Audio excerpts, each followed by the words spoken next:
Hi, welcome to the Apartment Rouge. My name is Sabne Raznik, and you have found the channel here on YouTube where I do what I call mini readings, which is usually me reading just one poem. Sometimes it's my work if I'm promoting my work.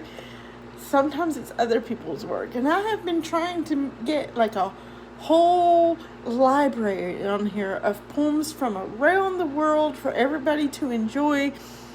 So if you come across a poem that is world poetry and originally came out in a language other than English, I read the English versions on here because that's the language I'm most comfortable using.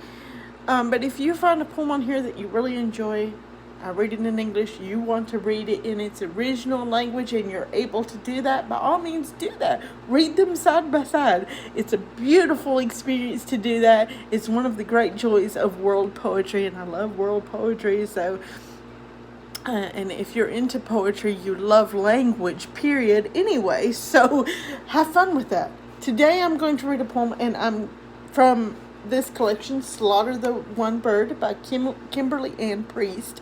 And everything that she writes, I have to put a trigger warning on it. Domestic violence, childhood sexual violence. It runs the gamut. She's had a rough life. But the poems, because of that, are extremely powerful.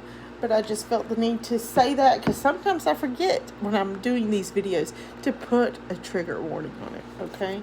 For those of you who might need to avoid this because of your traumas, your PTSD or CPTSD or whatever, I get it. I have my own, right? I don't think you can live right now in this world and not have some kind of trauma. Of course, some people's trauma seems to be, I don't want to say worse, but maybe deeper than others, especially if it's rooted in your childhood, because it's really difficult, especially difficult to heal from that. I acknowledge that. So if you need to skip this video because of that, I understand. I do. This poem that I'm reading by Kimberly Ann Priest, and again, the collection is called Slaughter the One Bird. Let me see. It was released from, trying to find the press, Sundress Publications in 2021. So it's relatively new, right? This particular poem is called My Pedophile Takes Me Into His Confidence. My pedophile takes me into his confidence. Pouring is equal to panting if the wine glass he is holding cannot decide how long it will stand at the windowsill and study the view. If rolling two words together is merely to steady their sounds. If when closing one eye he patches the other with a short E and reaches through the wire screen to grab loose advertisements falling from the sky, while all the other party-goers act ambivalent. If confetti, if he has just passed me a drink as though it is a corpse. If, under the bed, someone is listening, and it's not he or me or anyone we know.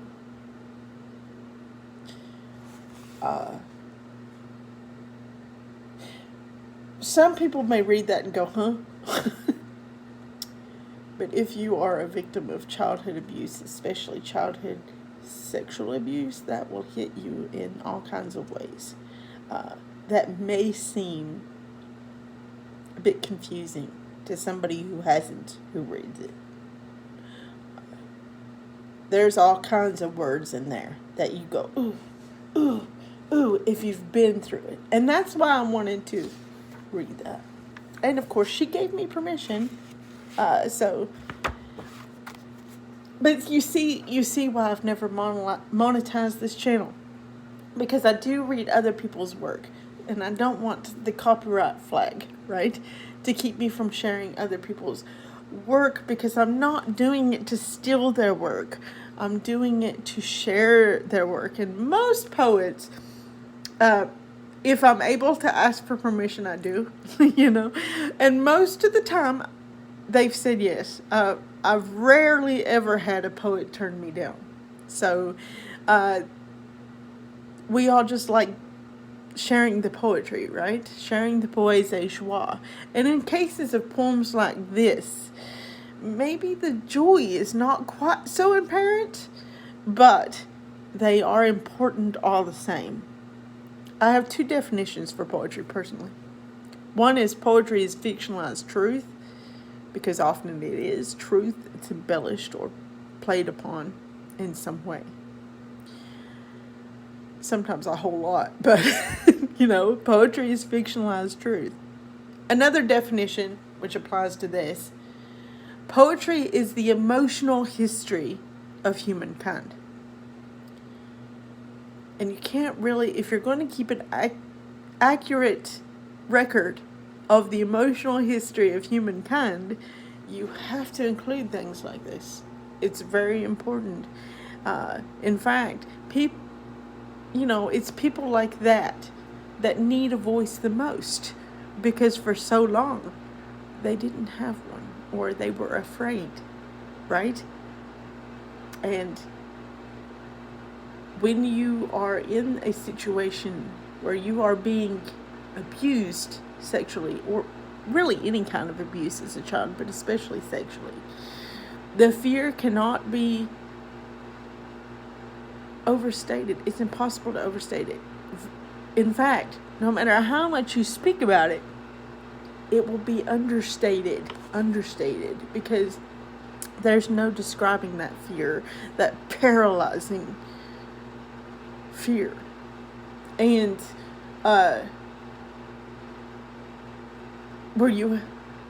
where having a voice is dangerous, right?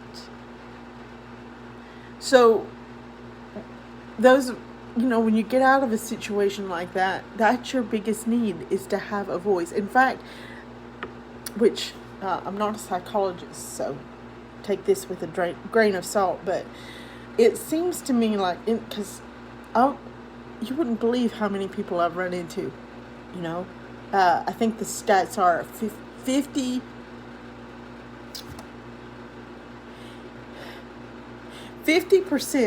of the women you run into will have experienced sexual violence of one kind or another. If not during their childhood, certainly since then. Half. So every time you meet a woman, there's 50% chance. Think about that. The staggering implications of a stat like that.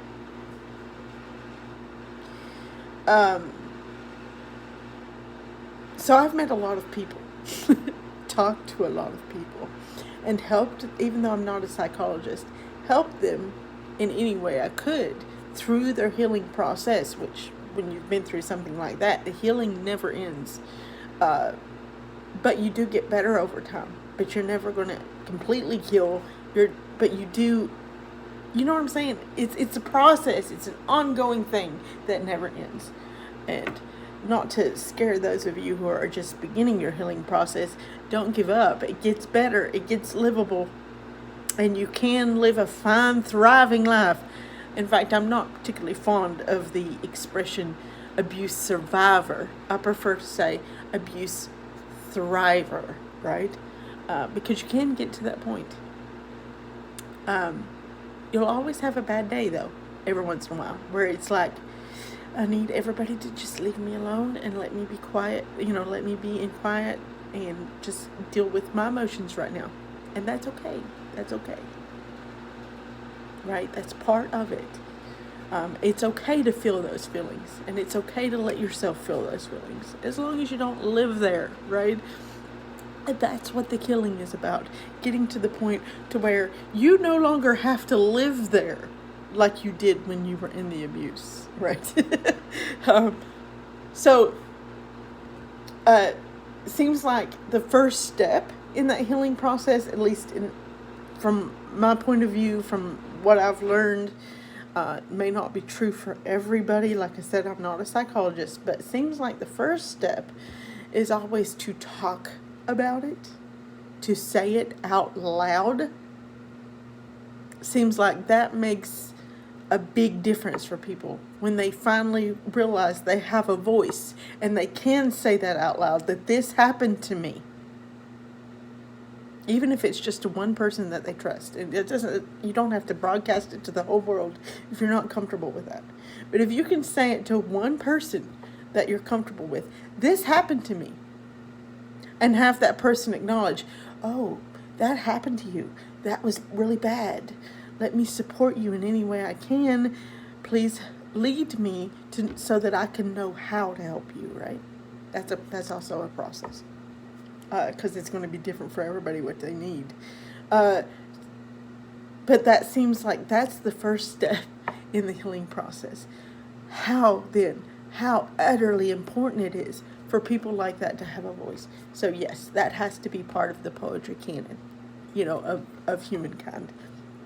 And that's why I wanted to share it on here, because it's so important. And maybe someone out there will watch this video and go, I'm not alone.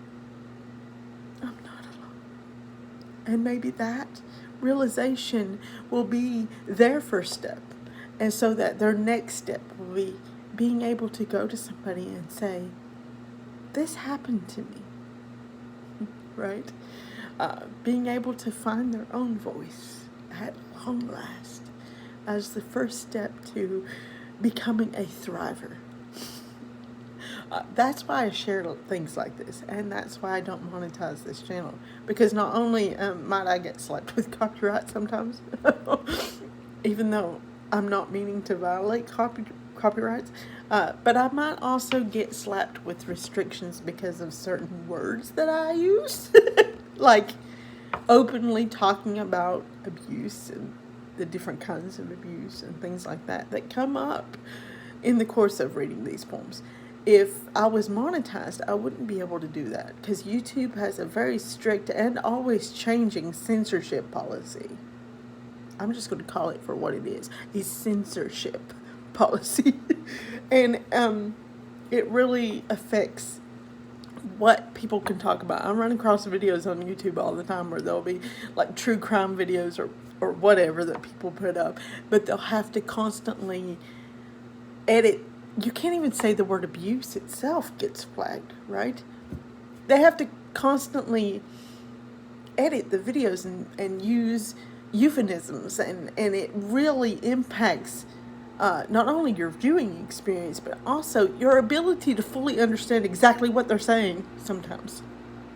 So I'm like, well, I just won't monetize, and that way, when I had come across this really powerful poem, I can read it as is on the page, and I can talk about it openly, because that's what this world needs. To be able to go to somebody they trust and say openly, this happened to me, and it not be censored, and it not be viewed as something taboo or shameful. Because if you've been through, especially childhood abuse, but any kind of abuse or violence, you carry enough shame already. You don't need external people throwing more on top of it, right? Yes. So I don't monetize this channel so that I can talk freely about whatever needs to be talked about in the course of sharing the poetry, whatever comes up in the poetry, right? I can talk freely about that. Yeah.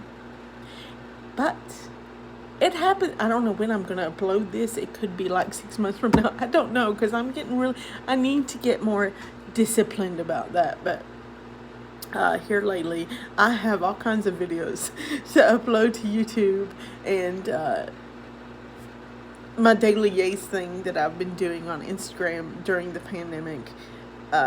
We're about to finish yays, and then I'll close that out. But we haven't finished the book yet, so I've been trying to continue it. But I've also, we're coming off National Poetry Month, which in the U.S. is always in April.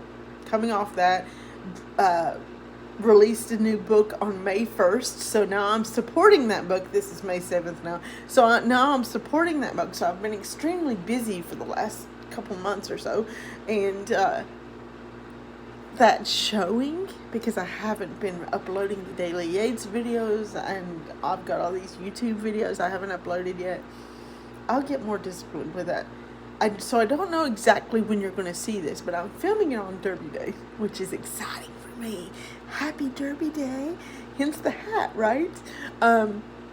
So I'm going to get off here and eat my dinner that is in the oven. I can smell it now. And learn about the field and pick a horse. I don't gamble, but I like to pick a horse just because it makes it funner to watch.